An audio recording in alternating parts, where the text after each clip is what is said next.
বিমান বাংলাদেশ এয়ারলাইন্সের বোর্ড কর্তৃক ম্যানচেস্টার সিলেট রুট বন্ধের সিদ্ধান্তের প্রতিবাদে আন্দোলনরত save Manchester Sylhet route campaign গ্রুপের উদ্যোগে এক প্রেস কনফারেন্সের আয়োজন করা হয় ওল্ডহ্যামের ওবিএ মিলানিয়াম সেন্টারে। কাউন্সিলর আব্দুল মালিকের পরিচালনায় মূল বক্তব্য পাঠ করেন save Manchester Sylhet route campaign গ্রুপের convener councillor Abdul Jabbar MBE. উপস্থিত ছিলেন বিভিন্ন প্রিন্ট ও ইলেকট্রনিক মিডিয়ার সংবাদকর্মী সহ নর্থ ইংল্যান্ডের বিভিন্ন শহর থেকে আগত মেয়র, কাউন্সিলর ও কমিউনিটির নেতৃবৃন্দ।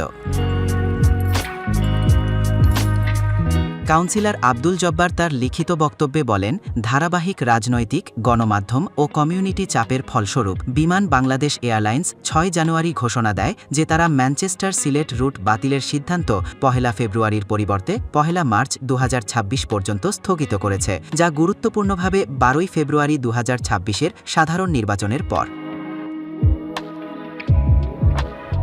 যদিও এই স্থগিতাদেশ একটি অগ্রগতি, তবে এটি কোনো স্থায়ী সমাধান নয়। রুটটি স্থায়ীভাবে সুরক্ষিত না হওয়া পর্যন্ত আমাদের আন্দোলন চলবে।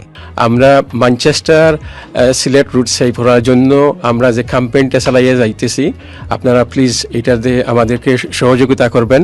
এবং আমরা বলতে চাই যে আমাদের ক্যাম্পেইন শুরুর পরে বিমান বাংলাদেশ এয়ারলাইন 1 মাস আমাদেরকে এই যে ক্যান্সেলেশনটা ফিসাই নিছেন।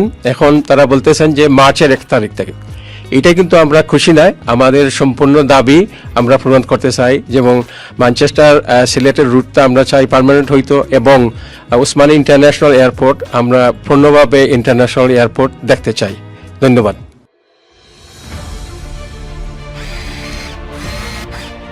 আলোতে থাকুন, ফোকাসে থাকুন, হাত রাখুন প্রজন্মের হাতে।